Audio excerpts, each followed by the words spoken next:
સુરતના ખાડીપુરની અસર માત્ર ઘરો સુધી જ સીમિત રહી નથી, પરંતુ હજારો વિદ્યાર્થીઓના ભણતર ઉપર પણ ગંભીર અસર પડી છે.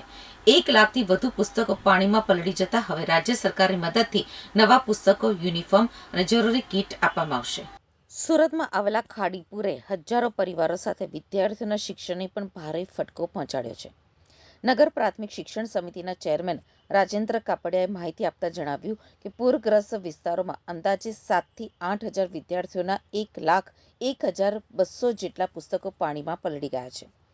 પૂરના દિવસોમાં અનેક ઘરોમાં 7 થી 8 ફૂટ સુધી પાણી ભરાઈ જતા વિદ્યાર્થીઓના પુસ્તકો, યુનિફોર્મ, બૂટ અને મોજા સહિતનો શૈક્ષણિક સામાન સંપૂર્ણપણે બગડી ગયો હતો.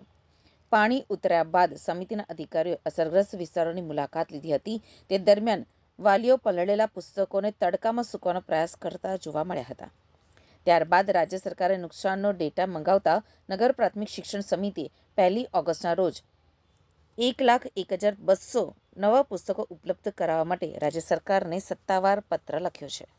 આમ તો જોવા જઈએ તો 8-10 જેટલી શાળાઓમાં ખાડીપુરની અસર થઈ છે અને એ ખાડીપુરના અસરને લીધે ધારો કે મીઠી ખાડી હોય, નાગસેનનગર હોય, પાંડેસરા હોય, એ વિસ્તારોમાં બાળકોના ઘરમાં પાણી ભરાવાથી બાળકોના પાઠ્યપુસ્તકો હોય, યુનિફોર્મ હોય, શૈક્ષણિક કીટ હોય, સ્કૂલ બેગ હોય, આ બધું પલળી ગયું છે કે આ રેલના પાણીમાં ટનાઈ ગયું છે. આના કારણે લગભગ ઘણી સ્કૂલો દ્વારા કેટલું નુકસાન થયું છે, કેટલા પુસ્તકો પલળી ગયા છે, એની વિગતો નગર પ્રાથમિક શિક્ષણ સમિતિને મોકલવામાં આવી છે. રાજ્ય સરકાર પણ આ બાબતમાં ચિંતિત હતી. એમને પણ નગર પ્રાથમિક શિક્ષણ સમિતિ પાસે આ નુકસાની શું થઈ છે તેની વિગતો મંગાવી હતી.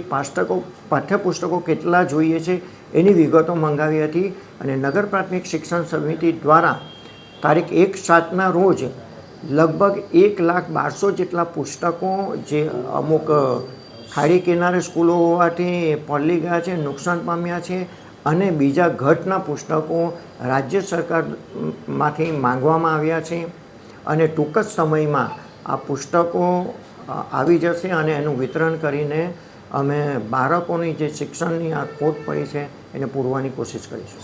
તમે જ્યારે વિઝિટ કરી હતી ત્યારે કઈ રીતના દ્રશ્ય જોવા મળ્યા હતા અને હવે કઈ રીતે મહાનગરપાલિકાને રજૂઆત કરાશે?